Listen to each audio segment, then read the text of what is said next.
estamos aqui com o professor e doutor Anthony Young, um dos mais renomados médicos, que vai falar um pouco da sua experiência profissional no que diz respeito ao uso de drogas. Meu nome é professor Dr. Anthony Wong, ou Dr. Anthony Wong apenas. Meu nome está aqui nessa lapela, se vocês puderem ver. Tá? É meio fácil de lembrar, é ANTHONYWONG. Eu sou professor de toxicologia clínica do Hospital das Clínicas da Faculdade de Medicina da Universidade de São Paulo.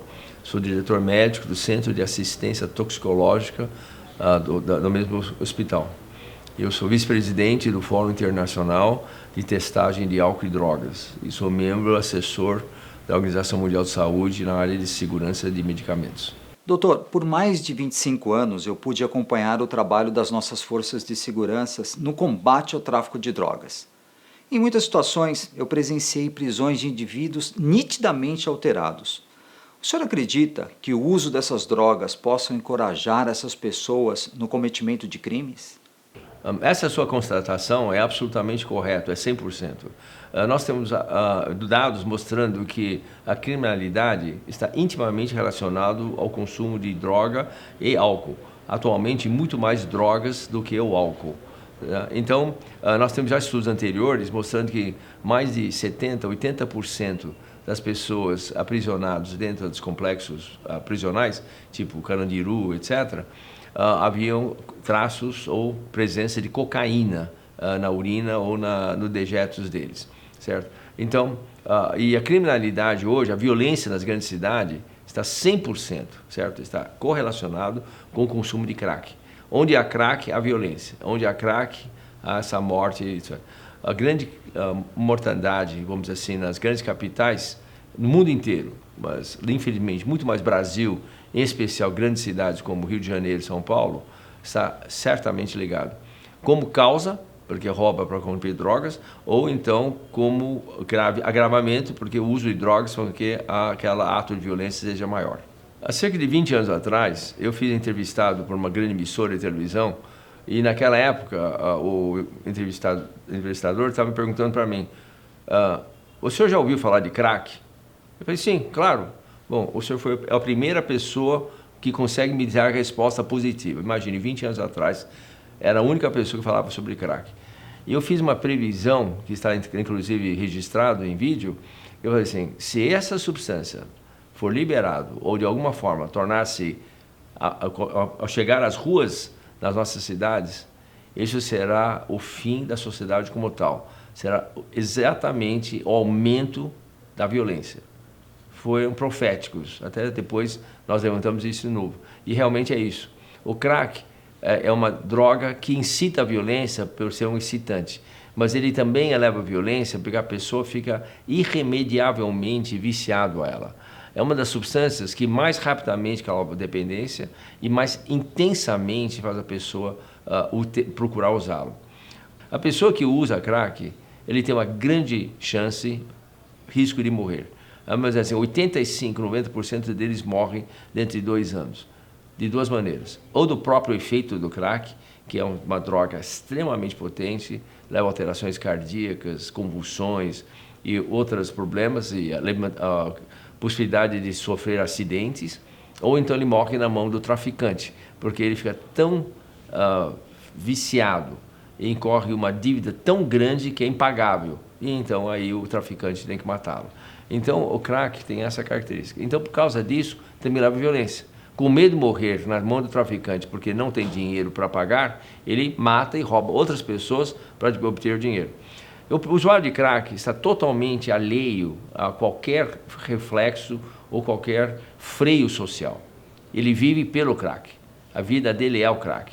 Então, para ele não tem mais a noção do que é valor. Certo? O valor dele é necessitar crack. Então ele mata por causa de um relógio, por causa de um celular, por causa do celular, ou qualquer outra porcaria para conseguir comprar pedrinhas de crack. Certo? Então é por causa disso que tanta mortalidade, na minha opinião, e até hoje, pode ser muitos psiquiatras não concordam, a única maneira de nós coibirmos o uso de crack é internar essas pessoas contra a sua própria vontade. Ou forçosamente, ou obrigatoriamente, ou através de um convencimento muito forte. Nós não podemos deixar o usuário de crack livre nas ruas. Enquanto ele estiver livre, haverá essa matança, certo, enorme em São Paulo, no Rio de Janeiro e nas grandes cidades. Não há um único município no Brasil que esteja alheio a essa epidemia de crack. O Brasil é o maior consumidor mundial de crack. É o maior, número 1. Doutor, o senhor acompanhou vários casos de dependentes de drogas. O senhor pode falar um pouquinho do sofrimento das famílias? Bom, eu mudaria um pouquinho essa pergunta de uma forma assim.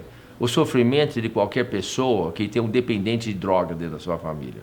Essa droga pode ser um álcool, pode ser até maconha, pode ser anfetamina, ice, metil, etc. E pode ser crack, certo? A única diferença é a intensidade e a velocidade com que esse usuário de droga chega até o fundo do poço, se é que há algum fundo desse poço, certo?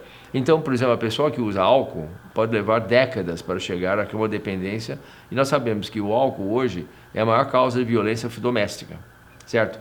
O álcool é uma das principais causas de acidente nas rodovias, nas ruas de uma grande cidade. Mas isso pode levar algum tempo, algumas décadas. O crack não. O crack leva uma dependência rapidamente. Depois da 5ª ou 6ª experiência com a pedrinha de crack, essa pessoa já está irremediavelmente viciado à pedra de crack. E a mesma coisa acontece nos Estados Unidos. Nós sabemos que os Estados Unidos hoje está vivendo uma epidemia de opioides, certo? E 90% das casos de opioides nos Estados Unidos é causado por um único remédio, chamado oxicodona, oximorfina, certo? E então, esses duas substâncias é que causaram essa epidemia nos Estados Unidos. Oxicodona, se alguém não lembrar, era o remedinho do Dr. House, naquele filme, aquele seriado de médicos. Então, lá nos Estados Unidos morrem, por hora, 91 pessoas. Por ano, morrem entre 50 e 60 mil pessoas por ano devido à epidemia de opioides nos Estados Unidos. Então, e exatamente tem uma semelhança ao crack em que ele leva a pessoa a viciar rapidamente. Ele difere o crack, porque o crack leva a pessoa a uma psicose, uma agitação, por ser um estimulante, enquanto o oxicodona, que infelizmente a Anvisa permitiu a sua registro no Brasil, certo? Ele leva o contrário, a pessoa fica apática, porque por ser o derivado da morfina ou do ópio sintético, ele leva a pessoa a displicência, a não vontade de trabalhar e também, então ele acaba morrendo por overdose. Geralmente a pessoa de oxicodona não é violento, certo? Ele pode ter alguma violência, mas não é tão violento, enquanto que a pessoa que usa crack é extremamente violento justamente pelo seu efeito. Um é estimulante e outro é um depressor. Agora, a família sofre muito. Primeiro porque a pessoa, então, vê a pessoa cada vez ficando mais dependente, mais fragilizado, não consegue fazer mais nada, a não pensar naquilo. Segundo, porque começa a roubar primeiro da sua família e depois começa a roubar das outras pessoas. Depois a pessoa é totalmente, não consegue trabalhar mais. Ele fica só pensando, então fica inútil, preguiçoso, certo? E fica o tempo em casa. Quando sai de casa é para procurar pedra ou droga e volta. E se houver alguma contestação da família, ele briga, agride, atos de violência contra os pais ou contra as pessoas de idade. E finalmente, o sofrimento dos pais. Ao ver um filho ou filha que ele deu tanto incentivo, deu tanto estímulo, certo? Investiu tanto na formação da carreira, no caráter das pessoas, passar a ser uma pessoa que tem menos vida do que um saco de feijão, vamos dizer assim, tá certo? Então, e a esperança de todo pai é que ele consiga sair da droga, sair desse caminho. E fica naquela esperança de que ele vai sair. E esse, então, talvez seja o maior sofrimento, né? Ter esperança num caso que não tem esperança. É possível tratar uma pessoa e voltar? Sem dúvida. Mas quanto mais tarde for esse socorro, quanto mais tarde for esse auxílio, será muito mais difícil, porque o vício enrasa, fica entra nas entranhas mais profundas da pessoa e é muito mais difícil extirpar. Então, para impedir isso, é a prevenção, ou seja, não deixa o jovem entrar em contato com a droga. E se entrou em contato com a droga, corte imediatamente, certo, todas as condições que possa ser utilizado. Então a pergunta é, mas puxa vida, então eu tenho que ser forçoso e eu tenho que puni-lo, Sim, é melhor puni-lo agora, para que ele volte ao caminho certo, do que você ser punido mais tarde por não ter feito isso. Aquela pergunta, e se? What if? E se eu tivesse feito isso? E se? Isso vai ser uma tortura para o resto da vida e que não tem mais resposta porque já passou da curva de recuperação. Doutor, qual a expectativa de vida para um usuário de crack e de outras drogas? Bom, lembra de uma coisa? Lembra cigarro? Então, década 20, 30, 40, 50, 70, até a década de 80, fumar cigarro era chique, certo? Não foi legal, cinema apresentava e tudo, certo? E aí as pessoas que fumavam tinham uma vida encurtada por problemas respiratórios, pulmonares, né? Enfisema, bronquite inflamatória, problema cardíaco, hipertensão, etc. E, eventualmente, uma porcentagem dessas pessoas acabam evoluindo para a morte ou uma doença grave, como câncer, câncer de pulmão e câncer de outros órgãos. Essa evolução do cigarro, é a mesma evolução com pequenas modificações nas outras drogas. Fumar maconha? Mata. Não mata tragicamente como no caso do cigarro. Mas a pessoa jovem que fuma maconha leva uma vida totalmente sem motivação. E fica uma pessoa que teria uma meta possível mais elevado e ele resolve que ele aceita uma coisa muito pior. Então, poderia ser um grande cientista, acaba virando um lixeiro. É vida, mas não tem a mesma satisfação, talvez. A pessoa que usa cocaína, certo? Ele pode morrer de HIV, certo? De doenças do AIDS, pode morrer de hepatite e pode morrer de um infarto do coração, certo? De repente. Ou então ele vai morrer mais tarde simplesmente porque ele causa demência, paranoia, alterações psiquiátricas graves.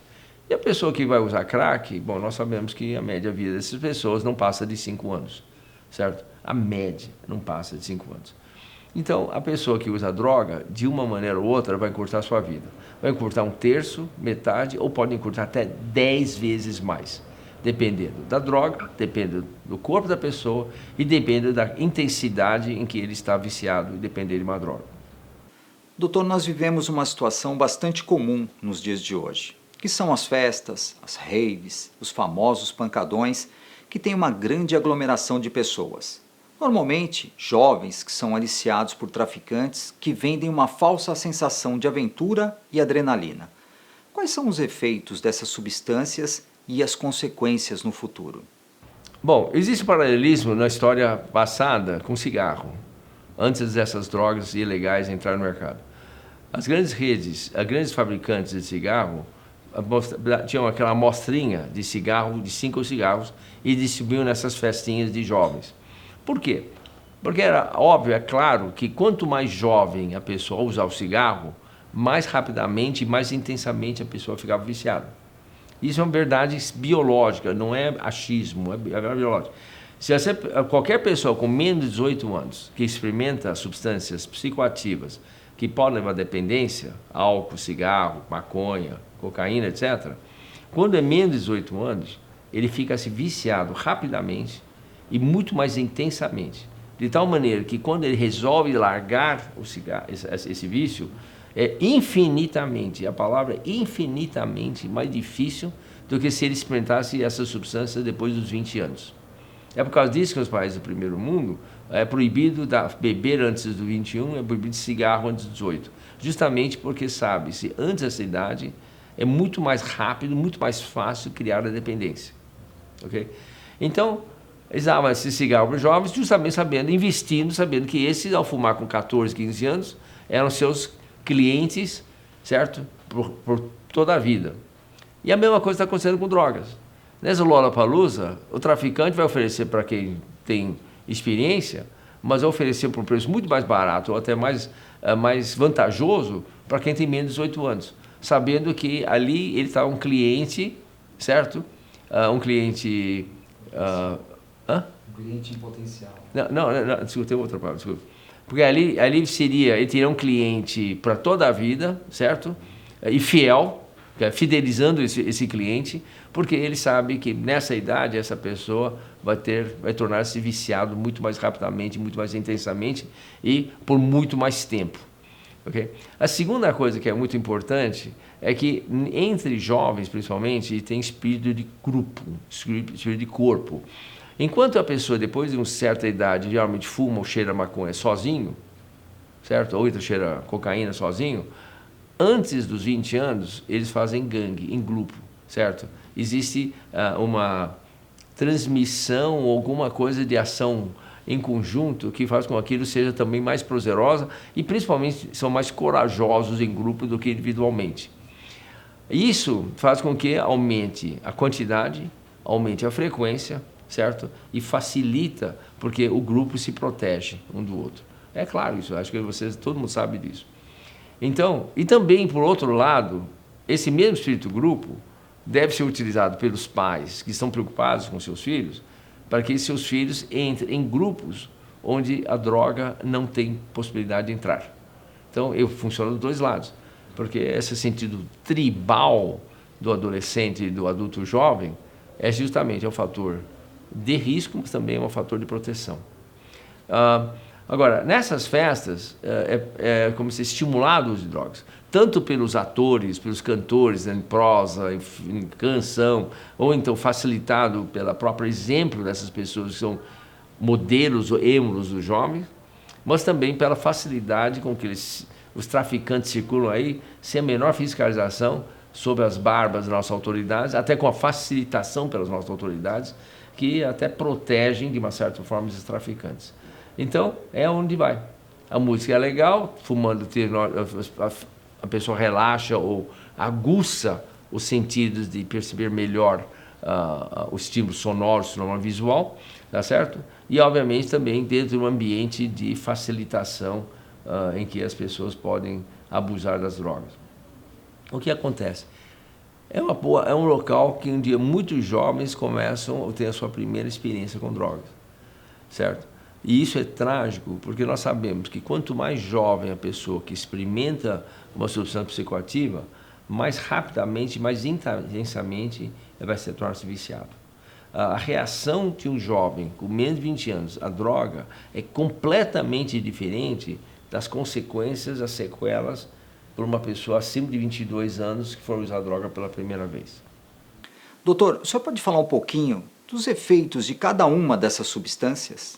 Bom, cada droga tem um efeito específico, né? A maconha é um relaxante, é um alucinógeno, mas relaxante. Antes de entrar no caso de cada droga, o efeito das drogas, o último estudo científico sobre como as drogas agem, demonstra um padrão extremamente repetitivo. As drogas agem, em primeiro lugar, aumentando a vontade de usar mais. Então, essa é a primeira, é chamada memória eufórica. Então, ao usar uma droga pela primeira vez, pode não ser agradável. Aliás, quem fumou pela primeira vez sabe que tossiu, que quase saiu até os olhos, né? Tá certo? Mas ele largou uma impressão na pessoa que quando a segunda vez ele tiver contato, aquela sensação desagradável é apagado. E ele passa a ter uma sensação, opa, mas que legal, não sabia que era tão legal. A primeira geralmente é traumática, a segunda vez geralmente é agradável.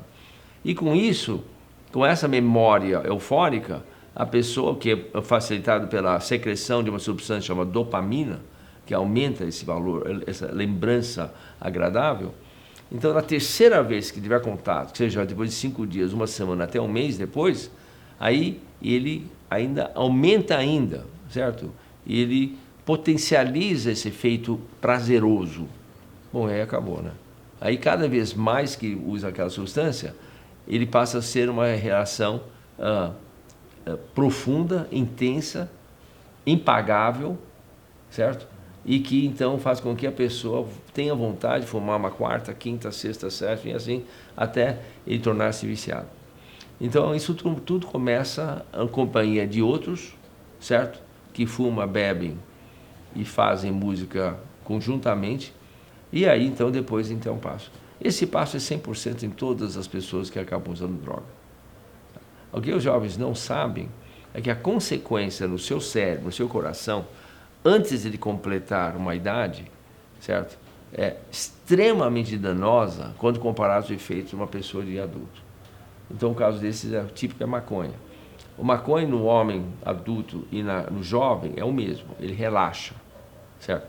Só que no hora que fuma maconha, há uma diminuição da circulação sanguínea no cérebro, certo? E cada vez que fuma maconha de novo, essa diminuição de circulação de sangue é aumentada, é repetida e às vezes até intensificada. O que isso significa? Que há uma diminuição de circuito cerebral de sangue, a pessoa entra numa hipometabolismo, ele fica com sono, fica tranquilo, tá certo? E com isso, nesse mesmo momento, ele estimula a formação de dopamina e outros fatores que aumentam a vontade de fumar, tá certo? Então, esse circuito repetitivamente faz com que a pessoa eventualmente acaba viciando e não sabe viver sem ela. E o principal em jovens é que ele provoca uma diminuição desse fluxo sanguíneo, a pessoa, o cérebro, então, não consegue incorporar isso à memória. Então, você sabe que a pessoa que fuma maconha, quando jovem, a memória fica mais fraca e, eventualmente, então, a pessoa fica viciada. Muito mais rapidamente na pessoa com menos de 8 anos do que uma pessoa acima de 20 anos. Bom, pessoal, espero que essas explicações sobre as consequências do uso de drogas por esse renomado médico, que é professor e doutor, possa ajudar de alguma forma os jovens e as famílias a se prevenirem do mal que essas substâncias fazem à sociedade.